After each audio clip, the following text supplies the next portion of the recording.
But now it's time for our next debate. Who would like to go next? I'll take that one, please, Alex. And geez, I'm loving those graphics. They are slick, aren't they? Ladies and gentlemen, the Labor government, yes, Labor, have made the decision that they will be publishing data on crime by nationality. This is long overdue. It's welcome news. And it will, I believe, put numbers to a sentiment that all of you feel out there. And that is that mass migration has fueled a wave of crime across this country. Robert Jenrick, who's been very strong in pushing for this, pointed out just some of the data that we actually already have in relation to this crisis. Let's have a look at that clip from Jenrick. Is mass low-skill migration making you safer? Well, the indicative data suggests that it's not. For example, Afghans and Eritreans living in this country are 20 times more likely to commit sex crimes than British nationals. In fact, foreign nationals are 71% more likely to commit a sexual crime than a Brit. Extraordinary. In fact, just before we came on air, someone told me that 1 in 5 Albanians in this country have been arrested. 1 in 5. It is shocking. Now, all the Guardian lovies and BBC lovies have come out and said, well, this will just stoke further division. What possible good could this be for us as a society? Well, apart from the fact that you as citizens deserve to have transparent information on issues that relate to your safety, the other big thing here is obvious, and that is that this data should obviously inform our immigration policy.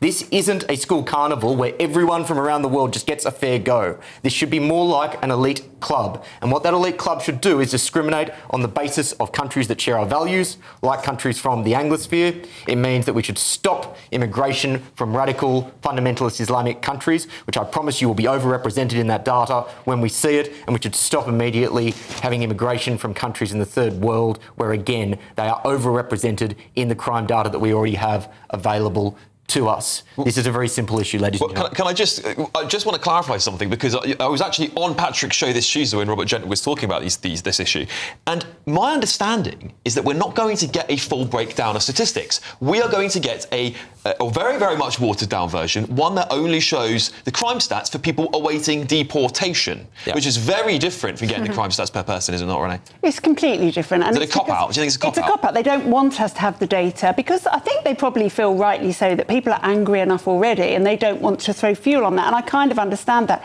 But I think we have a right as the people who actually donate our money for them to run our country to have that. But I don't think I'd be as sweeping as you. I don't think I'd say no one from the third world, because, you know, there are third world countries where there could well be people who do have the potential to be scientists and doctors, but we do need to be very selective over who we let in. Do we have the resources to be able to go through that selection process in a way which ensures the safety of the women and children of this country? Yeah, that is the issue. I know. Matthew, what do you make of this? I mean, obviously, the big part of this, really, putting this data out there was for transparency reasons that Robert Jenrick would argue. Do you think that this data is irrelevant?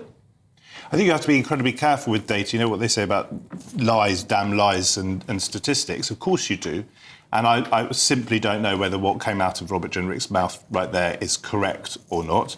For example, I imagine that you have disproportionately young Eritreans and Afghans coming to this country, so you're not necessarily comparing like with like, because older British people are less likely perhaps to commit the sort of crimes we're talking about. Raises the question as to why they're here, You'll correct me if I'm wrong, Will, but are you from Australia, is that correct? Yes, I am. Right, that notoriously criminal country is disproportionately represented in the crime. The Australians have gotten over it. As we know, Australia has a major issue with violence against women and a major issue with misogyny. If you're insinuating that Australian compared to Eritreans or Afghans or Somalis, that is absolutely stupid. We'll come back to it in a second. Let Matthew finish. Honestly, Will, I can mix it with anyone. So if you want to shout at me and interrupt, I'll do the same for you. But I think it will break down. I think it will break down. No, I'm not talking about fighting you. I'm not talking about fighting you. I'm talking about shouting over me. So if you want, when there are 4 people who are roughly agreed on stuff and one person, me, who is not, then do me the courtesy of listening. Let's get back to it. Come on. So on the issue that in question, we have a major problem in this country with violence, sexual and otherwise, against women and girls. Every 3 days, someone is murdered, a girl or a woman is murdered by a man. I am the father of a very young daughter, and as she grows up, I won't be educating her to watch out for foreign men. I will be educating her to make sure that she keeps safe from all men. Because guess what? If she were ever, heaven forbid, please God, may that never happen, the victim of a crime as a girl or a woman, I don't care whether it's someone from abroad or it's someone from here. What I care about is keeping my daughter safe. Using the internet without a VPN, a virtual private network, is a bit like taking to the road without car insurance. All it takes is one unlucky moment to cost you a lot of cash. This video's sponsor is Private Internet Access. They are the VPN to help keep you safe. Click the link in the description below to find out why over 30 million people have downloaded PIA to protect themselves online. A virtual private network is an app that hides your IP address and helps keep your data private. When you're browsing the internet at home, you give up a large amount of data to businesses, to shops, and indeed to social media giants too. Hackers have the ability to steal your personal data with ease, including sensitive information such as passwords, keystrokes, and even your personal photos. Private Internet Access helps protect your personal data by encrypting your internet connection to keep your data out of the hands of cyber criminals. And it's not just hackers either to be concerned about. Information can be censored too. When Canada passed their C18 bill, social media giants decided to ban news content on their platforms. But PIA can protect your ability to consume the news and content you love. Private Internet Access is available for Windows users, Mac OS, Android, Linux, iOS, and you can use one PIA subscription to protect an unlimited amount of devices. And we've got a huge GBNews discount for you too. Click the link in this video's description and you'll get a massive 83% off PIA. That's under £2 a month, the price of a coffee, and you'll get an extra 4 months completely free on top. Also, there's a 30-day money-back guarantee too. Visit piavpn.com/GBnews to start protecting yourself digitally today. Okay, Emma? Woman here.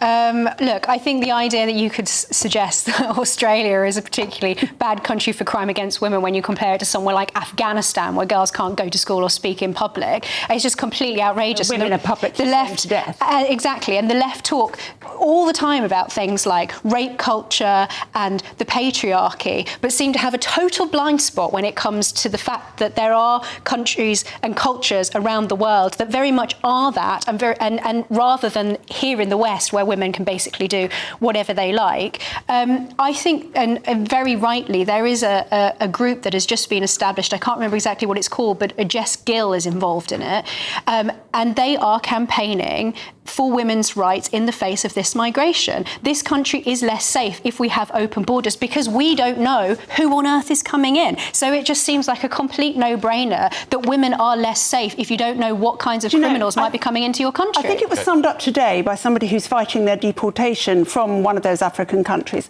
And in his own submission, he actually said that it should be ignored, his sexual crime against a woman, because he didn't understand the social rules of the UK. That's obviously rubbish. Okay. Let me just come back on very briefly on really Afghanistan. quick, because we're running over time. Okay, but you're lumping the whole left together for a start, which I think is unhelpful.